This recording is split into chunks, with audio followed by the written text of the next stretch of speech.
Hello, आज हम बात करेंगे माला जप कैसे करें, किन फिंगर्स पे करें यानी उंगलियों पे करें, और किस उंगली का यानी फिंगर का क्या फल मिलता है। दूसरा, कहाँ पे करें यानी कि किस स्थान का क्या फल मिलेगा, और किस दिशा में करें, ईस्ट वेस्ट नॉर्थ साउथ का क्या फल मिलेगा। चलिए शुरू करते हैं। उम्मीद है ये फोटो स्क्रीन पे दिख रही होगी।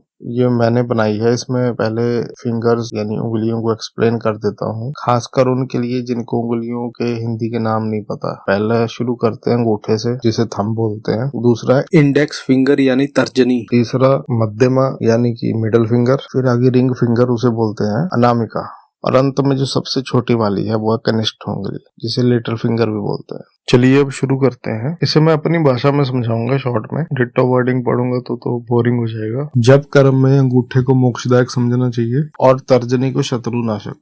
इसे हम शिव पुराण से देख रहे हैं, वायव्य संहिता। इसमें तर्जनी को शत्रुनाशक कहा गया है। मैं एक ही सलाह दूंगा कि यदि आप तर्जनी का इस्तेमाल नहीं करते तो मत करो, पर आप अपना तरीका मत बदलना। यदि नहीं इस्तेमाल करते तो मत करना। मैं भी नहीं करता हूँ। जिन्होंने मंत्र दिया आपको करने को, उनकी मानो। मध्यमा का फल है धन देती है। अनामिका जो है शांति प्रदान करती है। आपने देखा होगा पंडित अनामिका पे जप करने को उसे बोलते हैं जिसको गुस्सा बहुत आता होगा, ये नोट करना। कनिष्ठ का उंगली अक्षरणी यानी जप फल को नष्ट ना करने वाली मानी गई है, इसलिए ये जप कर्म में शुभ है। और जप को आपको पता ही होगा कि इस तरह करना चाहिए कि जप माला दिखे ना, बिल्कुल ढक के करना है, जप किसी को दिखाई ना दे। दूसरी उंगलियों के साथ अंगूठे द्वारा जप करना चाहिए, क्योंकि अंगूठे के बिना किया हुआ जप निष्फल होता है। तो अंगूठा यहाँ पे मेन है भाई। अब चलते हैं कहाँ पे जप करने का कितना फल मिलेगा। घर में किए हुए जप को समाने या एक गुना समझना चाहिए। गौशाला में इसका फल 100 गुना हो जाता है। पवित्र वन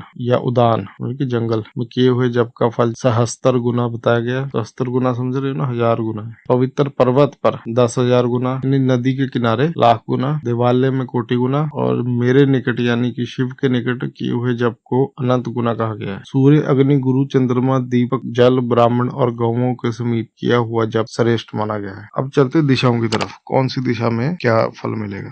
पूर्वाभिमुख यानी ईस्ट फेसिंग जो जप होता है वो वशीकरण में सफलता प्रदान करता है। दक्षिणाभिमुख यानी साउथ फेसिंग जप अविचारिक कर्म में सफलता प्रदान करता है। पश्चिमाभिमुख यानी वेस्ट फेसिंग जप को धनदायक जानना चाहिए, ये धन प्रदान करता है। और उत्तराभिमुख जप यानी नॉर्थ फेसिंग शांतिदायक होता है। ये अब हो गया दिशाओं का। अब आगे है थोड़ा सा एक्स्ट्रा ही है। सूर्य, अग्नि, ब्राह्मण, जल, देवता और अन्य श्रेष्ठ पुरुषों के समीप उनकी ओर पीठ करके जप नहीं करना चाहिए। सिर पर पगड़ी बांध के, कुर्ता पहनकर, नंगे होकर या बाल खोलकर, गले में कपड़ा लपेट, अशुद्ध हाथों के साथ संपूर्ण शरीर से अशुद्ध होकर जप नहीं करना चाहिए। यानी कि नहा के करो तो ज्यादा अच्छा है। और विलाप पूर्वक रोते रोते भी जप नहीं करना चाहिए, ठीक है। और जप करते वक्त जो है थोड़ा जैसे गुस्सा नहीं होना चाहिए।